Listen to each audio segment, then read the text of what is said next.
that way they can free up their day so they can hang out in the water, because hippos really like the water.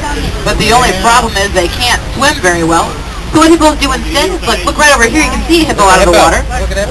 And what they do instead is they hold their breath, completely submerge themselves underwater, and then they walk across the bottoms of the riverbeds to get around.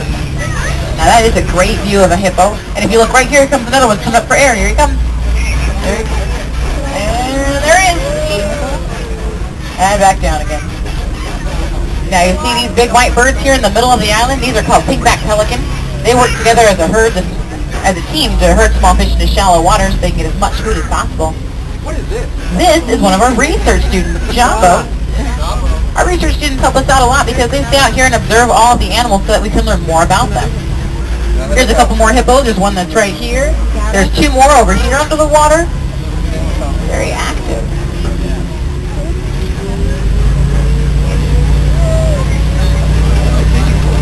There's also a couple that are out of water if you can get a chance to look over the railing here. There's a couple of them that are walking around.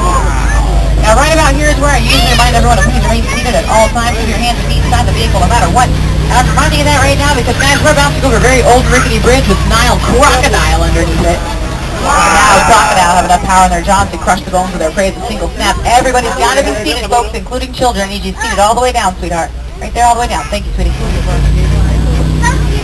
They feel good, their mouths wet open like that? Now don't worry, they're not doing a sign of aggression. That's actually just how now a crocodile releases body heat. They just open up their mouth to cool off.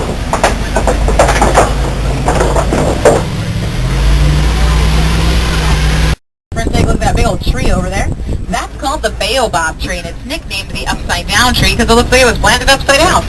You can find baobabs all over Africa. They can be as old as 2,000 years of age, give or take a decade or so. Now here's my personal favorite view of the entire reserve, and you can clearly see why. These are the Serengeti grasslands, and they stretch on for hundreds and thousands of miles, acting as a super highway for many different migrational herds. It's also home to such animals as the lion, the elephant, and the giraffe, and it's all part of the wild Africa that we're working very hard to conserve. Now all the landscape you see out here is 100% naturally maintained by the animals that live here. A great example of that can be found in the trees. In fact, if you take a look across the savanna, you may notice that all the trees are pretty much even with each other. There doesn't appear to be a single leaf less than, 18 feet off the ground. Now, what animal do you think is in charge of doing that? The giraffe, of course. That's absolutely correct. The giraffe are the pruning shears of the wild. They knock over the trees so they can help sunlight to shine through. Other animals that eat grass, such as wildebeest, antelope, gazelles, warthogs, and collie cattle, they all act as lawn mowers. They'll eat all the grass to help new shoots to grow. You may even see these real tall cones of earth. They're kind of spotted all over the savanna. There's a real tall one over there in the distance. These are called termite mounds. They're made out of termite saliva and dirt. The sun bakes them all day long, making them as hard as concrete. And then animals like elephants use them as scratching posts. There's also a few trees that have been picked up and knocked over.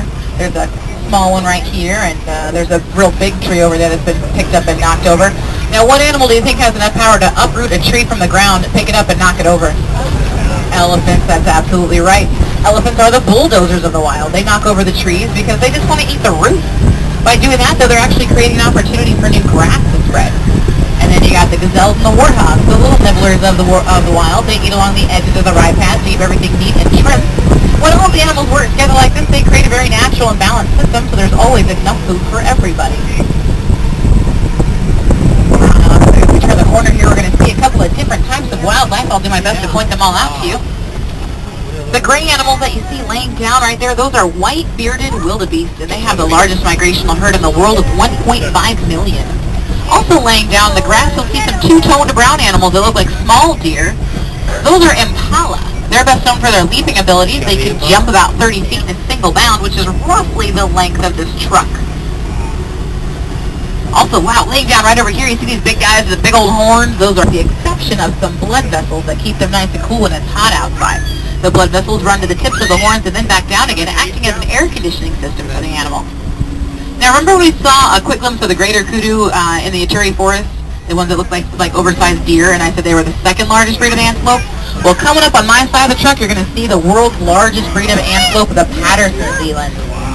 Now, these guys can be about 2,000 pounds when they're full-grown males, and they can be about 5 to 6 feet tall at the shoulder alone.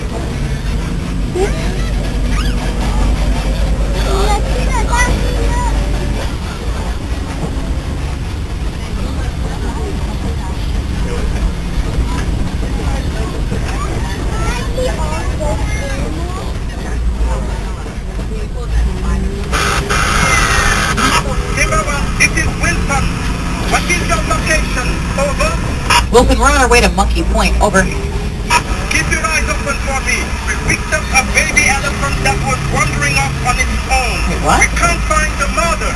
I'm afraid poachers may be in the reserve. Oh, no. All right, roger that, Wilson. We'll keep our eyes open for any suspicious behavior. Folks, you let me know if you see anything out of the ordinary, because the warden did just find a baby elephant wandering off alone, and that's very uncommon in the wild. So we've got to keep our eyes open for that missing mother elephant. And if you take a look right over here, you're going to see a couple of mandrill monkeys that are hanging out right up there on the top of that rock. Mandrills are the largest and most colorful monkeys in Africa. However, they are really shy. Look at that dominant male. Look at him. You see how much larger he is and more vibrantly colored than the other mandrills? But he runs the show. Look at that elephant in the distance over there. See him right between the canyon wall? Sorry, that's pretty much the only place where we get decent radio reception, so if I can find anything for you. There we go. Now, unfortunately, it looks like the road is closed that'll take us over to elephant country. It must have been a landslide over there. May have lost the bridge there, but don't worry. If I know Wilson, and I know him pretty well, he probably cleared out a little detour path to get us down to elephant country. So we're just going to follow this around.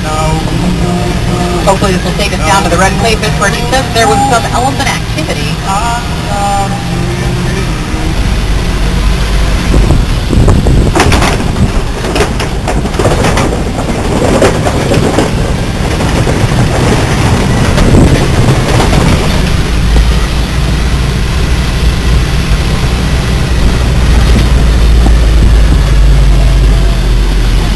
Like we aren't down by the Red Clay Pit, which is good news. And if you look on both sides of the truck, there's some tough marks as well as some footprints in the red clay, which is a good sign that a herd of elephants has been nearby. Because elephants use the red clay or hungry or threatened or anything like that, and it helps us better protect them once we know what they need or want. Now you might be able to spot a couple of smaller, younger elephants. Baby elephants tend to stay with their mothers until they're about 16 years of age. Once they reach that maturity level, that's when they go off on their own, or they'll hang out with the males of the herd.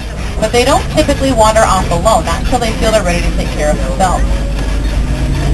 That also means they certainly won't leave their mother's side, and the mothers won't leave the babies, and that's why the warden is slightly concerned about the baby elephant he found with no sign of the mother. So we've got to keep our eyes open for her whereabouts.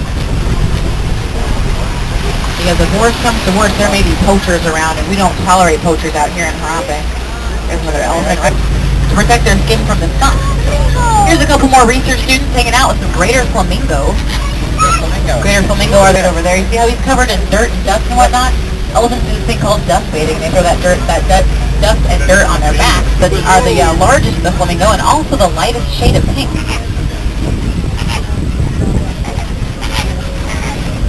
There's a small little Thompson gazelle right up there on that hillside just past that rock. A lot of people think the Thompson gazelle is a baby because of their size, but they're actually full grown. They don't weigh any more than about 60 pounds at that size. In the middle, white rhino tend to roll around in the mud so they can keep nice and cool when it's hot outside. If you look carefully at this guy, looks like he just got through with a bath. Rhino right here. White rhino have one of the most amazing success stories. At one point they were almost extinct. There was just a handful that left the entire world, but thanks to reserves like these, along with anti-poaching laws, we were able to bring them back to a much more sustainable level. Also on the passenger side, you might notice a couple of ostrich eggs that are all nestled together there. And they don't have a nest, which is not uncommon. Where lions like to hang out. Look at that male lion laying on his backside with his legs sticking up right here by the tree. See him right there? Right there. Laying right up there in the sunlight there. Now, I'm not entirely shocked to see him sleeping because lions sleep for about 20 hours out of the day. They do most of their hunting at nighttime when their prey is a little less suspecting. So the female is the one that does the hunting for the pride. The male stays behind and protects the pride, make sure all the lions are taken care of. Coming up on the passenger side of the vehicle, you're going to see the world's largest bird. They are pretty fast. They can run about 40 miles per hour. And they're walking just past this rock. You see that brown animal with the white snout and the curved short horns? That's the Bonsibok, which is one of my favorites.